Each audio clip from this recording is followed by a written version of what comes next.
ஆண்டவராகிய இயேசு கிறிஸ்துவின் நாமத்தில் கல்வாரி நேச ஊழியங்கள் சார்பாக உங்கள் அனைவருக்கும் எங்கள் வாழ்த்துக்களை தெரிவித்துக் கொள்கிறேன். இன்றைக்கு நாம் சிந்திக்க போகும் தலைப்பு பரிசுத்த தோமாவை குறித்து தான். ஏனென்றால் நாம் அநேகந்தரம் தோமாவை குறித்து வாசிக்கும் பொழுது இந்த டவுட்டிங் தாமஸ், அவர் அதிகமாக சந்தேகப்படுகிறவர் என்றுதான் நினைத்துக்கிறோம். ஆனால் அவரை குறித்து உள்ள சத்தியங்களை நாம் அறிந்து கொண்டால் அநேகந்தரங்களில் நாமும் கூட அவரை போல் தான் இருக்கிறோம். ஆண்டவராக இயேசு கிறிஸ்துவின் உயிர்த்தெழுதலை நம்பிக்கை அறிக்கையிட வெட்கப்படுகிறவர்களாகவும் இந்த உயிர்த்தெழுதல் நம்பிக்கை இல்லாதவர்களுமாக இருக்கிறோம். ஏனென்றால் இந்த காலகட்டங்களில் அநேகமாக துருபதேசங்கள் பெருகிவிட்டது. முக்கியமாக செழிப்பின் உபதேசம் பெருகி இருக்கிற காலங்களில் நீ ஆண்டவராக இயேசு கிறிஸ்துவிடம் வந்தால் எல்லாம் உனக்கு கிடைக்கும், செழிப்பு கிடைக்கும், வீடு கிடைக்கும், கார் கிடைக்கும் என்றெல்லாம் சொல்லி கள்ளப்போதகர்கள் எழும்பி இருக்கிறார்கள். அவருடைய கூட்டத்திற்கு செல்கிற மக்கள் எல்லாம் அப்படி கிடைக்கும் என்று அந்த ஆசீர்வாதத்துக்காக ஜெபிக்கும் பொழுது ஒன்றும் நடக்காமல் இருக்கும் பொழுது ஆண்டவராக இயேசு கிறிஸ்துவை நம்பாமல், உயிர்த்தெழுதலின் சக்தியை நம்பாமல் பின்வாங்கி போகிற மக்களாக காணப்படுகிறார்கள். ஐயால் நாமும் கூட அநேகம் தரம் பரிசுத்த தோமாவை போல்தான் காணப்படுகிறோம். ஐயால் ஆனால் பரிசுத்த தோமா தன்னுடைய நம்பிக்கையை மறுபடியும் உயிர்ப்பித்துக் கொண்டு இந்த தேசத்துக்காக வந்து அவர் 1ஆம் நூற்றாண்டிலே இந்திய தேசத்துக்கு கால் பதித்து நமக்கு சத்தியத்தை சொன்னார். அவர் அறிந்திருந்த மொழி எபிரேய மொழி, இல்லைன்னா அரேமிக் மொழி தான். ஆனால் கடல் கடந்து இந்திய தேசத்தில் அந்த 1ஆம் நூற்றாண்டில் கேரளாவில் எந்த மொழி பேசினார்கள் என்று தெரியாது. ஆனாலும் கர்த்தர் பணித்தபடி அவர் கடல் கடந்து வந்து இந்த சத்தியத்தை சொல்லி சென்னையில் தான் உயிர் பெற்றார். ஆகையால் அவரை பற்றி நாம் சிந்திப்பது மிகவும் அவசியமாக இருக்கிறது. இந்தியாவுக்கு அனுப்பப்பட்ட பரிசுத்த தோமாவின் வாழ்க்கையை குறித்து நாம் நிச்சயமாக அடிக்கடி நாம் சிந்திக்க வேண்டும். முதலாவது நாம் அறிய வேண்டியது, தோமா அதிக தைரியசாலி. தன் உயிரை கொடுக்கவும், ஆண்டவராக இயேசு கிறிஸ்துவுக்கு தன் உயிரை கொடுக்கவும் ஆயத்தமாக இருந்தார். யோவான் 11:16.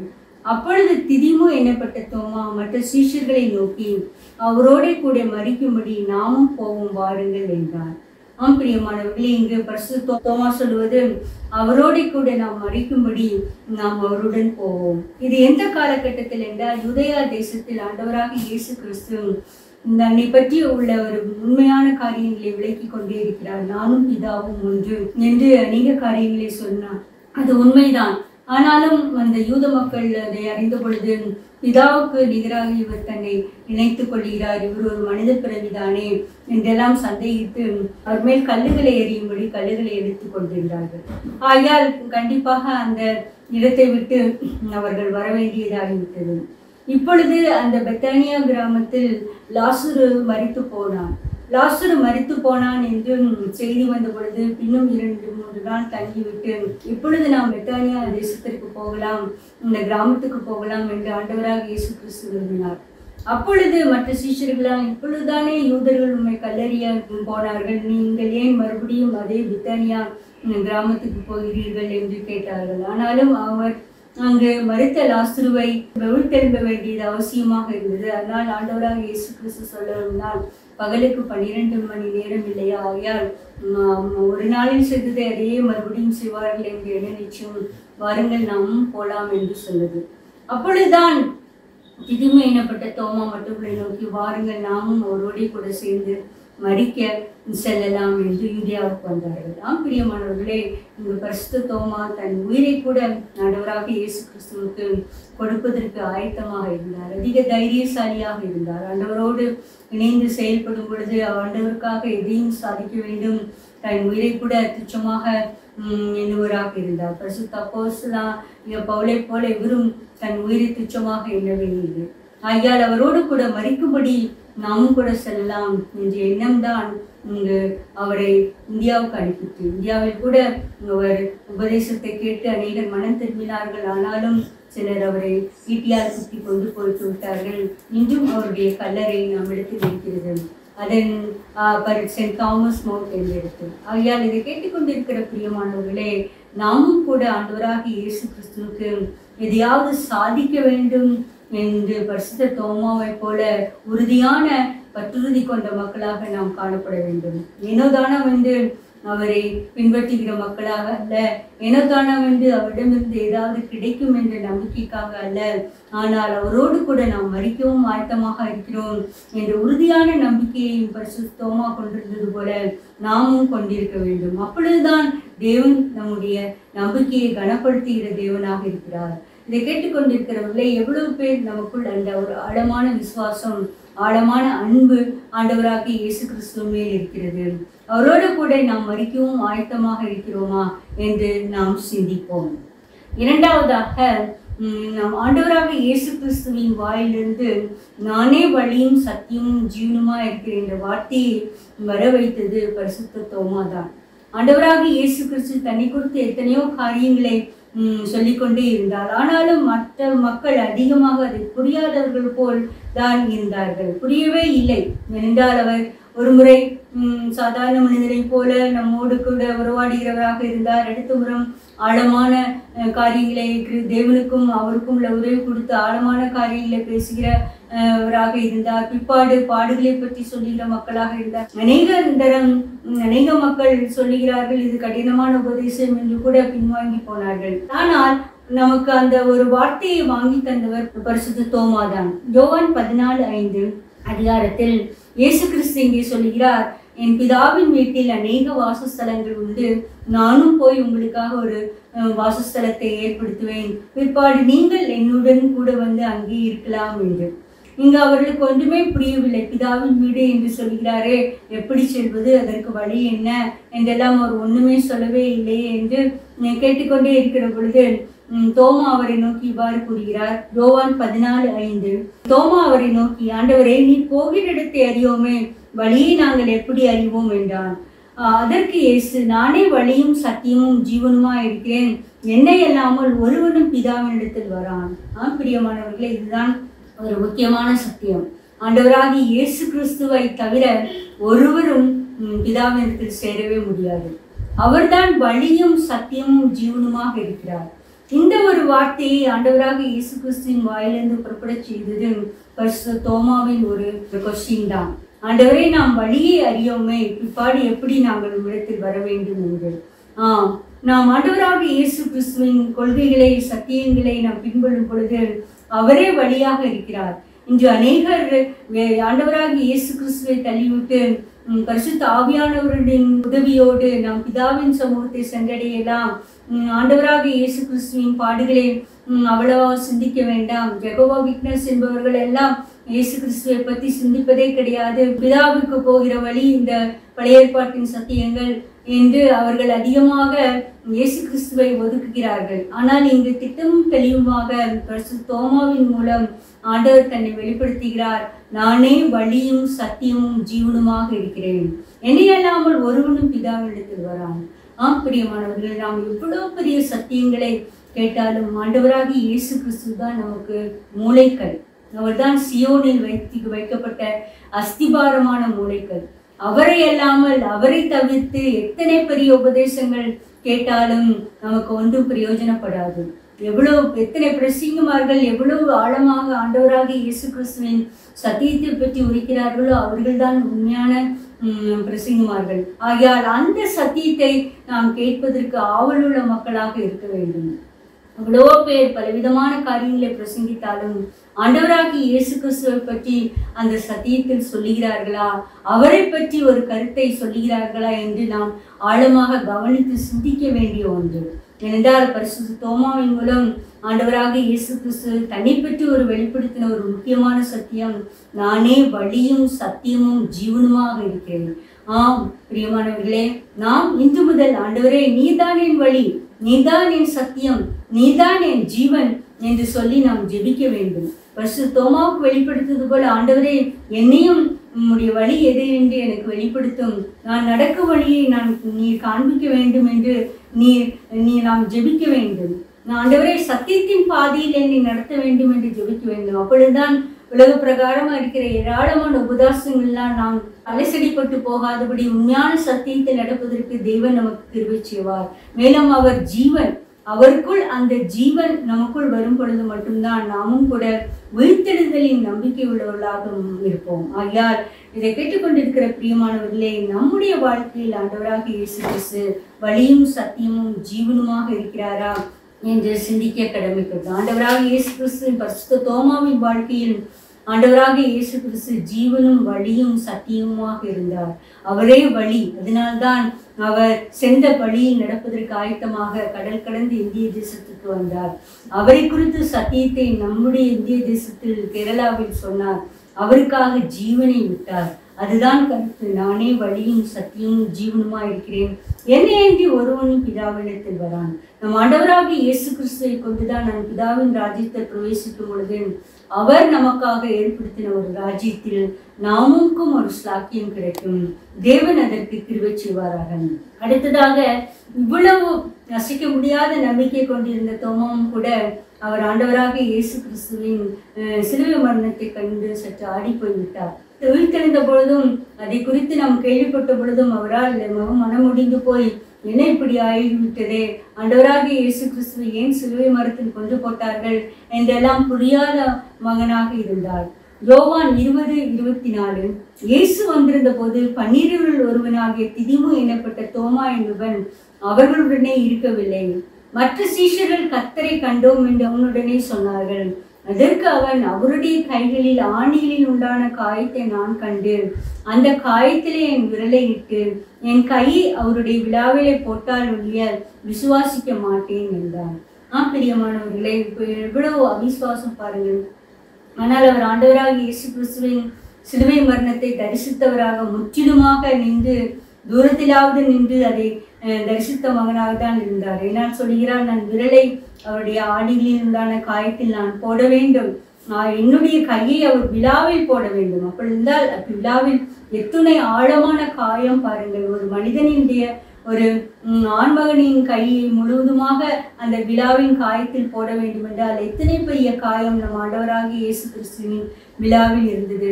அதை உணர்ந்த தோமா, நான் மற்றவர்கள் என்ன சொன்னாலும் பரவாயில்லை, என்னுடைய பர்சனலாக என்னுடைய தனிப்பட்ட ஜீவிதத்தில் நாம் ஆண்டவராக இயேசு கிறிஸ்துவை நாம் மறுபடியும் தரிசித்தால் ஒளி நான் விசுவாசிக்க மாட்டேன் என்று கூறினார். நாமும் கூட அநேகம் தரம் அப்படிதான் இருக்கிறோம். நாம் முதலில் தீவிரமாக இயேசு கிறிஸ்துவை பண்பற்றுகிற மக்களாக நாம் காணப்படுவோம். ஏதாவது ஒரு பாடுகள், அவமானங்கள், நிந்தைகள் வந்தால் அவருடைய வழியை விட்டு விலகி போய் அவருடைய உயிர்த்தெழுதல் நம்பிக்கை இல்லாத மக்களாக, இந்த பிரச்சனைக்கெல்லாம் ஆண்டவராக இயேசு கிறிஸ்து எனக்கு தீர்வை தருவாரா என்று ஒரு நம்பிக்கை இழந்த மக்களாக நாம் காணப்படுகிறோம்.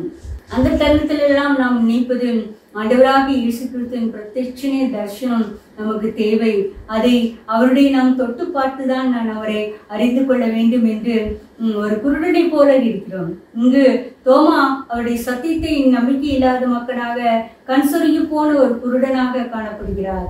அவர்தான், அதனால்தான் அவர் கேட்கிறார், நான் அவர் விழாவில் கையை போட வேண்டும், கைகளில் ஆணியில் உண்டான காயத்தில் என் விரலை போட வேண்டும் என்று கேட்கிறார். முதலாவது செய்த காரியம், திதிமு என்னப்பட்ட தோமா தன்னுடைய சீஷர்கள் கூட்டத்தை விட்டு விலகி சென்று விட்டார்.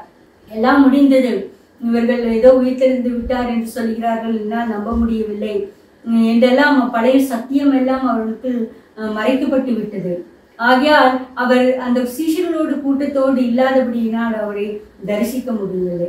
பிரியமானவர்களை, நாமும் கூட நாம் நம்பிக்கை இழந்து காணப்படும் பொழுது நாம் முக்கியமாக செய்ய வேண்டிய ஆவிக்குரிய கூட்டத்தை விட்டு, இல்லை ஆலயம் செல்வதை விட்டு விலகி காணப்படுவதுதான்.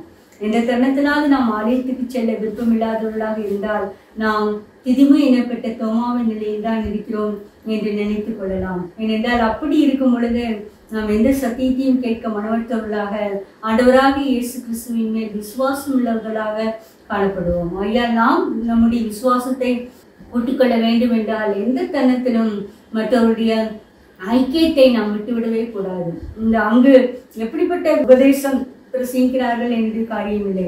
ஆனால் நாம் எப்பொழுதுமே நாம் அவிசுவாச குறைவு இருக்கும் பொழுது ஒரு விசுவாசிகளின் கூட்டத்தோடு தான் சேர்ந்து காணப்பட வேண்டும். அவிசுவாச குறைவினால் நாம் தனித்து ஜீவிக்கும் பொழுது நிச்சயமாக நாம் விசுவாசத்தை பெருக்குவதற்கு எந்தவித ஒரு போதனையும் நமக்கு கிடைக்காது. ஆகையால் இதை அறிந்து கொண்ட மக்களாக நாம் எப்பொழுதெல்லாம் இந்த தோமாவை போல் நாம் விசுவாசம் குன்றி காணப்படுகிறோமோ அப்பொழுதெல்லாம் நாம் நம்முடைய சூழ்நிலையை கண்டு ஆராய வேண்டும். நான் ஆலயத்துக்கு செல்கிற மக்களோடு இருக்கிறேனா, நான் ஆண்டவராக இயேசு கிறிஸ்துவை விரும்புகிற மக்களோடு இருக்கிறேனா என்று பழக வேண்டும். துன்மார்க்கமாக ஜீவிக்கிறவர்கள் எப்பொழுதுமே விசுவாசிகள் கூட்டத்தில் காணப்பட மாட்டார்கள்.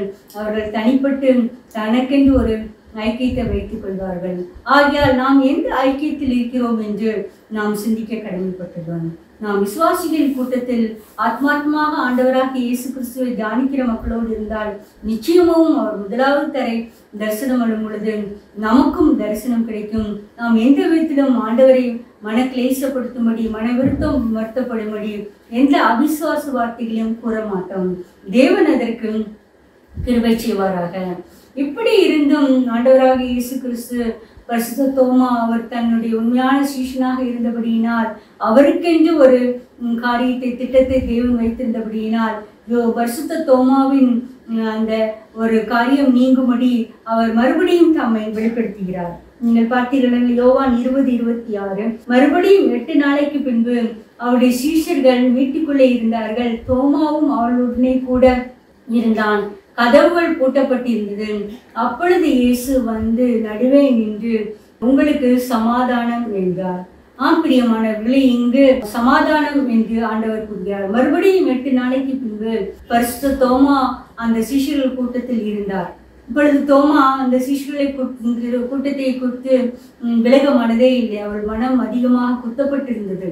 என்ன, நான் அவரை விட்டு விலகி சென்று விட்டேனே, இவர்களெல்லாம் தரிசித்தார்களே, என்னால் தரிசிக்க முடியவில்லை, எப்படியாவது இவர்கள் கூட்டத்தை விட்டு விலகவே கூடாது இனிமேல் என்று என்ன நடந்தாலும் பரவாயில்லை என்று ஆண்டு சீஷர்களின் கூட்டத்தை விலகாமல் இருந்தார். 8 நாள்கள் என்பது ஒரு நீண்ட காலம்தான். ஏனென்றால் தோமா விரும்பினபடி உடனடியாக ஆண்டவர் தோமாவுக்கு ஒரு தரிசனத்தை கொடுக்கவில்லை. நம்முடைய காரியத்திலும் கூட நாம் விரும்பினபடி தேவன் உடனடியாக அவர் பிரத்யட்சமாக தரிசனம் கொடுத்து நம்முடைய விளக்கம் கூறுவது என்பது அவருடைய சித்தம். ஆகையால் நாம் அவருடைய சித்தத்துக்காக, அவருடைய பிரசன்னத்துக்காக நாம் காத்திருக்க வேண்டும். இங்கு பரிசுத்த தோமா கூட 8 நாட்கள் சீஷர்கள் கூட்டத்தை விலகாமல் தரித்திருந்தார். அப்பொழுது ஆண்டவராக இயேசு கிறிஸ்து பூட்டிய வீட்டுக்குள் வந்து நடுவே நின்று உங்களுக்கு சமாதானம் என்றார். பிரியமானவர்களே, நாம் எவ்வளவு பெரிய பிரச்சனையாக இருந்தாலும் அந்த பிரச்சனைக்கு நடுமத்தியில் வருகிறவர் நம் ஆண்டவராக இயேசு கிறிஸ்து ஒருவர் மட்டும்தான். அந்த நம்பிக்கை நம்மளுக்கு வேண்டும். அநேகம் தரம் நாம் பிரச்சனைகளால் சூழப்பட்டு இருக்கும் பொழுது தூரத்திலிருந்து நம்மை பார்த்து விமர்சிக்கவர்கள் அநேகராக இருப்பார்கள். நம் கிட்ட நெருங்கி வரவே மாட்டார்கள். எங்கே நெருங்கி வந்தால் இந்த பிரச்சனைக்கு தீர்வு காண நம்ம ஏதாவது சொல்லிவிடுவார்களோ, நம்மையும் விடுத்து விடுவார்களோ என்று மனித கூட்டம் எப்பொழுதுமே நம்மை தூர தள்ளிதான் இருக்கும். ஆனால் ஆண்டவராகிய இயேசு கிறிஸ்து மட்டும்தான் பிரச்சனைகளுக்கு மத்தியில் நமக்கு உள்ளாக வருகிறவர். அவர் அவ்வளவு நம்மை நேசிக்கிற தேவனாக இருக்கிறார். இந்த பரிசுத்த தோமாவை எவ்வளவு அதிகமாக நேசித்தபடினால் மறுபடியும் ஒரு விசை அவருடைய சந்தேகத்தை நிவர்த்தி செய்யும்படி அவருக்கு தரிசனமானார். சமாதானம் என்றார். சமாதானம் என்பது நாம் கலங்கி நிற்கும் நேரத்தில், நம் மனம் அழிய கலக்கமாக இருக்கும் இடத்தில் சமாதானம் இல்லாமல் இருக்கும். ஆனால் ஆண்டவராக இயேசு கிறிஸ்து கலங்கி நிற்கிற நேரத்திலும் கூட நமக்கு அள்ளி செய்வது சமாதானம் என்பதுதான். இப்பொழுது பரிசுத்த தோமா ஆண்டவரை தரிசித்தார். ஆனாலும் ஆண்டவராக இயேசு கிறிஸ்து அவரை விடவே இல்லை. நான் தரிசிவிட்டு கூட போயிருக்கலாம். ஆனாலும் பிரத்யட்சமாக தோமா விரும்பினபடியினால் இந்த ஒரு வார்த்தையை ஆண்டவராக இயேசு கிறிஸ்து கூறுகிறார். யோவான் 20:27. பின்பு அவர் தோமாவை நோக்கி, நீ உன் விரலை இங்கே நீட்டி என் கைகளை பார், உன் கையை நீட்டி என் விழாவிலே போடு, அவிசுவாசியா இராமல் விசுவாசியாக இரு என்றார். பிரியமானவர்களே, இங்கு ஆண்டவராக இயேசு கிறிஸ்துவின் எவ்வளவு மன வருத்தமான வார்த்தைகள் பாருங்கள். தோமா, நீ வந்து என்னை தொட்டுப்பார். நான் உண்மையாக காயப்பட்டேனா உனக்காக, இல்லை பொய்யாக ஒரு காயப்பட்ட மனிதனை போல நடிக்கிறேனா என்று உன் கைகளை என் விழாவில போடு, நீ என் காயத்தை பார் என்று கூறுகிறார். பிரியமானவர்கள், ஆண்டவராக இயேசு கிறிஸ்து இன்று கூட நமக்கு இதே வார்த்தையை தான் அழைகிறார். நீ பாருங்கள், என் காயத்தை பாருங்கள், உங்களுக்காக நான் எவ்வளவு பாடுகளை பட்டேன், உங்களுக்காக எவ்வளவு நான் சித்திரவதைப்பட்டேன். அவிசுவாசியாமல் விசுவாசியாக இருக்க வேண்டும். நாம் எப்பொழுதெல்லாம் நமக்கு அவிசுவாச குறைவு ஏற்படுகிறது அப்பொழுதெல்லாம் நம் ஆண்டவராகிய இயேசு கிறிஸ்துவின் பாடுகளை சிந்திக்க நாம் வேண்டும். அவர் பாடுகளை சிந்திக்கதான் எவ்வளவு அதிகமாக நமக்காக ஜீவனை கொடுத்தார். என் பாவங்களுக்காக, என் பிரச்சனைகளுக்காக, என் நோவுகளுக்காக என் தீர்வை கொடுத்தார் என்று நாம் சிந்திக்க நாம் மனம் கசந்து அழிந்து ஆண்டவராக இயேசு கிறிஸ்துவிடம் ஒப்புரவாகும். அதற்காக தான் ஆண்டவராக இயேசு கிறிஸ்து பிரத்யட்சமாக பரிசுத்த தோமாவை நோக்கி இவ்வாறு கூறுகிறார், நீ வந்து என் கைகளை பார், உன் கையை என் விழாவிலே போடு, என் கையிலே உள்ள ஆணியை காயத்தை பார் என்று கூறுகிறார். இப்பொழுது யோவான் எதையும் செய்ய துணிவே இல்லை, மனம் உடைந்து கதறுகிறார். யோவான் 20:28 தோமா அவருக்கு பிரதித்திரமாக, என் ஆண்டவரே என் தேவனே என்றார். மறுபடியும் இங்கு தோமா ஆண்டவரே என் தேவனே என்று அறிக்கையிடுகிறார். உண்மையாக எப்பொழுதெல்லாம் விசுவாசத்தில் குறைந்து கொண்டு இருப்பாரோ இப்பொழுது ஐய மன கிளேசப்பட்டு மனம் கசந்து இப்படிப்பட்ட ஒரு ஆண்டவரை நான் சந்தித்து விட்டேனே, இவ்வளவு காலம் நான் அவரோடு கூட இருந்து அவருடைய அதிசயங்களை எல்லாம் கண்டு கழித்தேனே, அவருடைய காயங்களை கூட நான் பார்த்தேனே, சிலுவையில் அறையப்பட்ட கொடுமையான காட்சியை நான் பார்த்தேனே, அப்படி இருந்தும் நான் உயிர்த்தெழுதலில் நம்பிக்கை இல்லாமல் போய்விட்டேனே என்று அதிகமாக மனம் கசந்து என் ஆண்டவரே என் தேவனே என்று கதறுகிறார். பிரியமானவர்களே, நம்முடைய வாழ்க்கையிலும் ஆண்டவராக இயேசு கிறிஸ்துவின் பின்பாட்டு ஜீவியத்தில் அவரை நாம் கண்டுகொள்ளும் பொழுது நாம் கதற வேண்டிய ஒரே சத்தம், என் ஆண்டவரே என் தேவனே. ஏனென்றால் நமக்கு சத்துரு நம் கடுமையான ஒரு விதையை விதிக்கும் பொழுது, ஒரு அவிசுவாச விதையை விதிக்கும் பொழுது நாம் ஆண்டவராக இயேசு கிறிஸ்துவை ஆண்டவர் என்று சொல்ல மாட்டோம், கர்த்தர் என்று கூற மாட்டோம், தேவன் என்று கூற மாட்டோம். ஏதோ ஒரு கடவுள் இருக்கிறார், வேண்டால் எனக்கு உதவி செய்யட்டும், அப்படிதான் என்று கூறுவோம். நீங்கள் சிந்தித்து பாருங்கள், எத்தனை முறை நாமும் கூட அப்படி ஒரு காரியத்தை சொல்லியிருக்கிறோம். ஆனால் உண்மையாக பற்றுறுதி கொண்டவர்கள் ஆண்டவராக இயேசு கிறிஸ்துவை எப்பொழுதும் என் ஆண்டவரே என் தேவனே, அந்த பதத்துக்கு தவிர வேறு எந்த ஒரு பதத்தையும் ஆண்டவராக இயேசு கிறிஸ்துவுக்கு அவர்கள் அழைக்க மாட்டார்கள். ஆகையால் நாமும் கூட இந்த விஷயத்தில் அதிக கவனமாக இருக்க வேண்டும். தேவனே, ஆண்டவராக இயேசு கிறிஸ்து தான் நம் தேவன், ஆண்டவராக இயேசு கிறிஸ்து தான் நம் ஆண்டவர், அவரை தவிர வேறு ஒரு தேவனும் கிடையாது. அவருக்கு முன்பாக தான் இந்த முழங்கால்கள் யாவும் முடங்க வேண்டும். ஆகையால் இதை சிந்தித்து கொண்டு எப்பொழுதும் ஆண்டவராக இயேசு கிறிஸ்துவை என் ஆண்டவரே என் தேவனே என்று பரிசுத்த தோமாவை போல் நாம் அழைக்க கடமைப்பட்டுள்ளோம். இத்தனை காரியம் இப்பொழுது ஆண்டவராக இயேசு கிறிஸ்து சொல்லுகிறார். ஏனென்றால் இப்பொழுது கண்டதினால்தான் அங்கு பரிசுத்த தோமான் விசுவாசிக்கிறார். இப்பொழுது ஆண்டவராக இயேசு கிறிஸ்து சொல்லுகிறார். யோவான் 20:29 அதற்கு இயேசு, தோமாவே, நீ என்னை கண்டதினாலே விசுவாசித்தாய், காணாதிருந்து விசுவாசிக்கிறவர்கள் பாக்கியவான்கள். பிரியமானவர்களே, நாம் தோமாவை போல அதிக பாக்கியம் பெற்றவர்கள். நாம் ஆண்டவராக இயேசு கிறிஸ்துவை நாம் கண்டதில்லை, அவர் மனித உடலில் இருந்த பொழுது. ஆனால் பலருக்கு பிரத்யட்சமாக ஒரு தரிசனம் கொடுத்திருப்பார், இந்த பரிசுத்த தோமாவை போல. ஆகையால் முக்கியமான உண்மையை சத்தியத்தை கூறுகிறார். ஆண்டவராக இயேசு கிறிஸ்துவை காணாதிருந்து விசுவாசிக்கிறவர்கள் பாக்கியவான்கள். நாம் கண்டு விசுவாசிப்பதை காட்டிலும் ஆண்டவராக இயேசு கிறிஸ்து உண்மையான தெய்வம், அவர்தான் என் ரட்சகர், அவர்தான் என் பாவங்களை கழுவி என்னை சுத்திகரிக்க முடியும், அவர்தான் என்னை மறுமை வாழ்விக்குள் அழைத்துச் செல்ல முடியும் என்ற சத்தியத்தை உணர்ந்து கொண்ட மக்களாக இருக்கும் பொழுது நாம் முக்கியமாகவே பாக்கியவான்களாக விடுவோம். நாம் எத்தனையோ பேர் இந்த உலக பிரகாரமான செழிப்பின் வாழ்கிறவர்களை பாக்கியவான்கள் என்று நினைத்து கொண்டிருக்கிறோம். இல்லை பிரியமானவர்களே, நாம் ஆண்டவராக இயேசு கிறிஸ்துவை காணாதிருந்தும் விசுவாசிக்கிற மக்களால் தான் நாம் பாக்கியவான்களாக இருக்கிறோம். அவருக்கு எந்த ஒரு சுரூபமோ அரூபமோ நாம் வர்ணிக்க முடியாது. மற்ற கடவுள்களை போல ஒரு சிலை வழிபாடு இந்த கிறிஸ்துவ சமயத்தில் கிடையாது. அவரை உண்மையாக மனதில் ஏற்றி விசுவாசிக்கும் மக்கள் தான் நாம் பாக்கியவான்களாக இருக்கிறோம். அப்பேற்பட்ட ஒரு பாக்கியமான காரியத்தை நாம் கொண்டிருக்கிறோமா என்று நாம் சிந்திக்க கடமைப்பட்டுள்ளோம். இப்படி பாக்கியவான்களாக இருக்கும் பொழுது என்ன நடக்கும் என்பதை அப்போஸ்தலனாகிய பேதுரு தன்னுடைய நிருபத்தில் சொல்கிறார். 1 பேதுரு 1:8 அவரை நீங்கள் காணாதிருந்தும் அவரிடத்தில் அன்பு கூறுகிறீர்கள், இப்பொழுது அவரை தரிசியாமலிருந்தும் அவரிடத்தில் விசுவாசம் வைத்து சொல்லி முடியாத மகிமையால் இருந்ததுமாய் இருக்கிற சந்தோஷமுள்ளவர்களாய் களி கூர்ந்து உங்கள் விசுவாசத்தின் பலனாகிய ஆத்தும ரட்சிப்பை அடைகிறீர்கள். பிரியமானவர்களே, ஆண்டவராக இயேசு கிறிஸ்து சமாதானத்தை கொடுக்கதான் வந்தார். நாம் அவரை காணாமல் இருந்தும் விசுவாசித்து அவரை தரிசியாமல் இருந்து விசுவாசிக்க இருக்கும் பொழுது சொல்ல முடியாத மகிமையில் நிறைந்ததுமாகிய சந்தோஷம் உள்ளவர்களாய் நாம் களி கூறுகிறோம். இங்க பாருங்கள், சொல்ல முடியாத மகிமை, சந்தோஷம், களி கூறுதல், இதெல்லாம் எப்பொழுது வரும் என்று நினைக்கிறீர்கள்? ஆண்டவராகிய இயேசு கிறிஸ்துவை நாம் உண்மையாக விசுவாசிக்கும் பொழுதுதான். அவருடைய வார்த்தைகளை கேட்டு அவருடைய வசனத்தை வாசித்து உண்மையான தேவன் என்று நாம் விசுவாசிக்கும் பொழுதுதான் இந்த மாதிரி ஒரு காரியம் நமக்கு கிடைக்கும். உலகத்தில் எத்தனை பெரிய கோடி செல்வம் கொடுத்தாலும் இப்படி ஒரு மகிமையோ சந்தோஷமோ களிப்போ நம் உள்ளத்தில் கிடைக்காது.